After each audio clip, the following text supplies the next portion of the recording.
Grid పనులపై CM KCR అధికారులతో సమీక్ష నిర్వహించారు. ఈ మీట్లో వెనుకబడిన జిల్లాలకు వాటర్ గ్రిడ్ లో మొదటి ప్రాధాన్యత ఇవ్వాలని, నల్గొండ, పాలమూరు జిల్లాలకు నీరిచ్చిన తర్వాత ఇతర జిల్లాలకు సురక్షిత మంచినీటిని అందించేలా ప్రాజెక్టును పూర్తి చేయాలని అధికారులకు ఆదేశించారు కేసీఆర్. కానీ ఈ ఆదేశాలు, సమీక్షలు ఏ మేరకు కార్యరూపం దాలుస్తాయని సామాన్య ప్రజలు చర్చించుకుంటున్నారు. సచివాలయంలో వాటర్ గ్రిడ్ పనులపై కేసీఆర్ అధికారులతో సమీక్ష నిర్వహించారు. రాష్ట్ర ప్రభుత్వం తలపెట్టిన వాటర్ గ్రిడ్ ప్రాజెక్టు అన్ని రాష్ట్రాలకు ఆదర్శంగా నిలిచేలా నిర్మించాలని అధికారులను ఆదేశించారు. దేశమంతా వాటర్ గ్రిడ్ పై ఆసక్తిగా ఉందని, దీనికోసం హడ్కో, నాబార్డులు 13,000 కోట్ల రూపాయల పెట్టుబడులు పెట్టేందుకు కుదుర్చుకున్నారన్నారు సీఎం.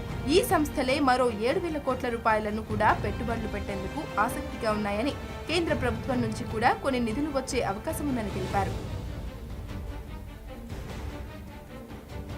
ఇక వాటర్ గ్రిడ్ 26 ప్యాకేజీలలో 17 ప్యాకేజీలకు టెండర్లు పూర్తయ్యాయని, మరో వారం రోజుల్లో మొత్తం పూర్తయ్యే అవకాశం ఉందని సీఎంకు తెలిపారు మంత్రి కేటీఆర్.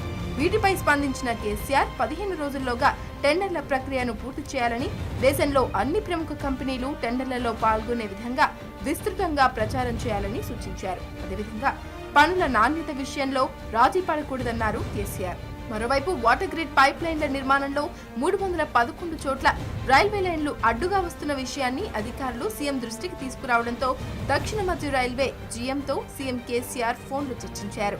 రైల్వే లైన్ క్రాస్ చేసేందుకు అనుగుణంగా నిర్మాణాలకు అనుమతులు ఇవ్వాలని సీఎం కోరడంతో శ్రీవాత్సవ సానుకూలంగా స్పందించారు. ఈ నేపథ్యంలో త్వరలోనే రైల్వే శాఖతో రాష్ట్ర ప్రభుత్వ అధికారులు సమావేశం కానున్నారు.